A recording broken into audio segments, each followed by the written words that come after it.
I'm Dominique Wilkins. Hey, this is Sean Kemp. This is Gary Payton. Hey, this is Pau Gasol. NBA fans, what's up? This is Vince Carter here. Hey, what's up? This is Matt Barnes. If you're an old school NBA fan like I am, make sure you check out the Basketball Time Machine with my man Sean David. Hello and good day everyone, welcome back to the show. I'm Sean David, thanks for tuning in. Let's talk some old school NBA basketball. Now with the new Space Jam movie coming out, Space Jam 2 A New Legacy, I thought it would be a great idea to cover both movies, compare the two and see which movie is actually the better one. But before we start with that, I want to give a quick shout out to the Patreons of this episode. Thanks a lot you guys for supporting the show. As always, it's really appreciated.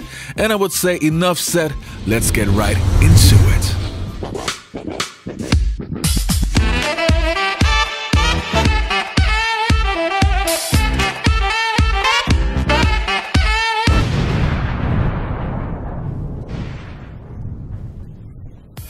So how am I going to approach this video? Well, I will take a look at Space Jam 1 and Space Jam 2, compare the two and divide it in different categories and see which movie comes out on top in every single category. So let's start with Space Jam 1.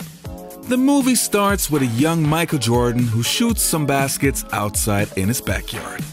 With him is his father who's getting all the rebounds. Michael is making shot after shot and is dreaming to become the next NBA superstar. Then what we see is one of the greatest montages I've ever seen in my entire life. A mix of Michael Jordan highlights and incredible hype music that is getting you out of your chair.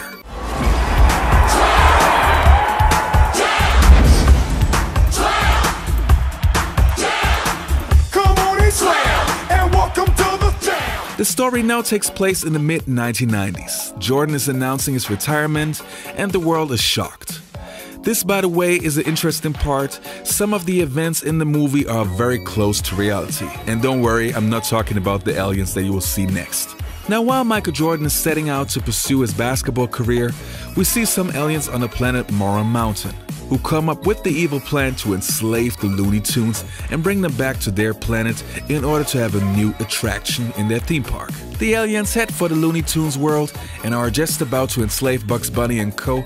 until Bugs comes up with the plan to challenge the aliens to a match of basketball. Bugs Bunny was being very smart here because the aliens at first looked very short, very tiny, and should not be a real challenge.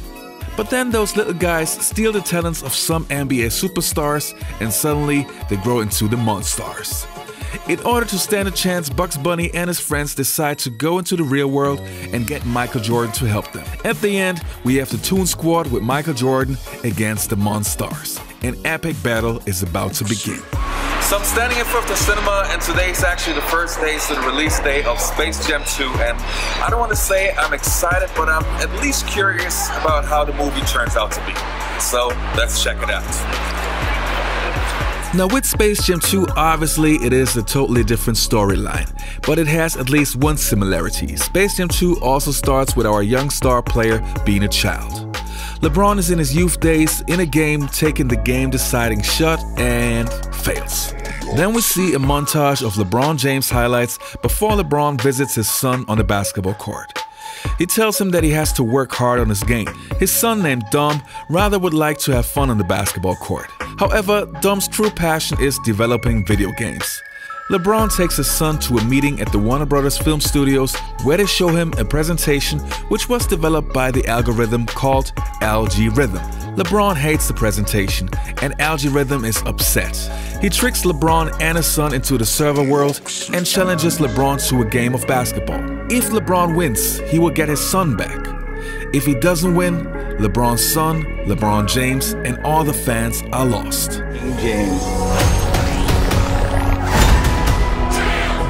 Welcome to the Space Jam. Now that I gave you a quick summary of both movies, let's have a look at the categories in which I will compare both movies. And the first one that I want to start with is the acting. Now when we talk about acting, I rather want to focus on the basketball players in the movies, since all the other guys are paid actors and they actually know what they're doing. In Space Jam 1, Michael Jordan does not have too much dialogue, which was a very smart decision. They knew that Michael Jordan was not the greatest actor in the world and they played the movie to his strength. Not too much dramatic acting, not too many lines. All in all, Michael Jordan did a decent job. The other basketball players in the movie also did not get too many lines, which also was great, and their performances were, let's say, solid. With Space Jam 2, the approach was totally different. LeBron James got many lines and you could see that he's not an actor. The movie had many dramatic scenes with LeBron and his son, and LeBron was supposed to transfer emotions, and it just did not work. But you can't blame it on him. I think it would have been a smarter decision to give the actors around LeBron James more lines and let them carry the movie. But that's just my opinion. So in the acting department, Space Jam 1 gets the nod. Not because Michael Jordan is the greatest actor, but the Space Jam 1 guys just did it smarter. And by the way, I'm not saying that every single player on Space Jam 1 did a great job acting-wise. Right, Charles? I'll never get another technical. I'll never trash talk. Yeah. And this girl, 5 feet nothing, blocked my shot. When did you first start having this dream? It wasn't a dream. It really happened.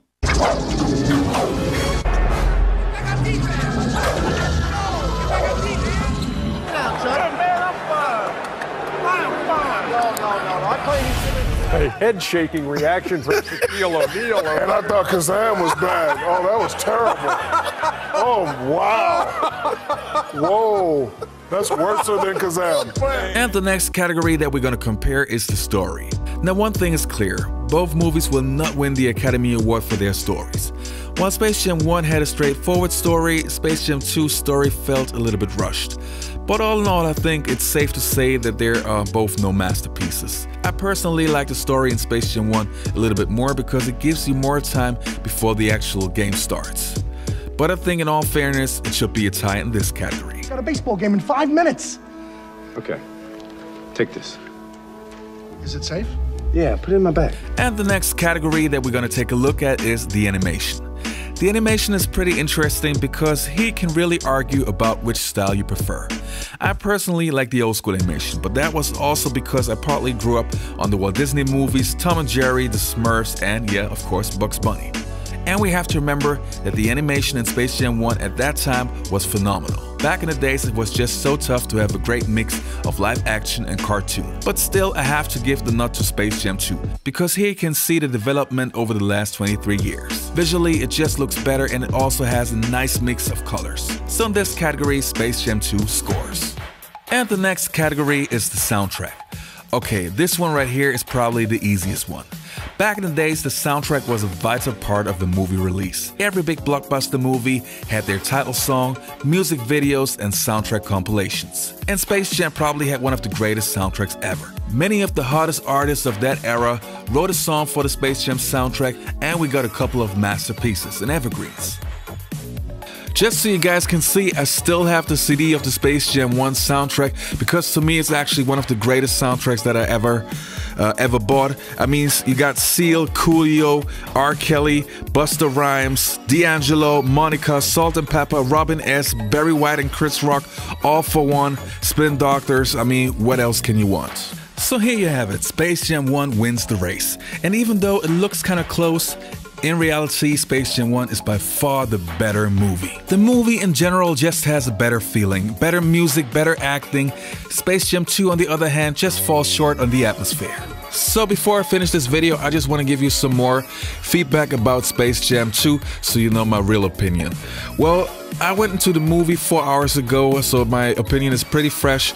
And I gotta be honest, my expectations were not very high, but still I ended up being very disappointed, simply because I thought LeBron James gotta know how much Space Jam 1 means to our generation, and he would put a lot of effort in it. At least that was what I was hoping for. But the whole movie feels really rushed, no love for the details.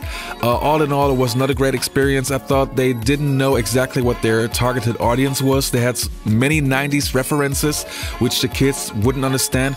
But from the jokes in the movie, you could see it was actually aimed for kids, so it was not meat, not fish. It was somewhere, but not there where it was supposed to be. So if I would have to give it an IMDb score, I would go with 4.7 out of 10. If you are a hardcore LeBron James fan, watch it, but me personally, that's not a movie that I'm going to watch again. Anyway, thanks for listening, you guys. Hope to see you next time on the Basketball Time Machine. You all take care and goodbye.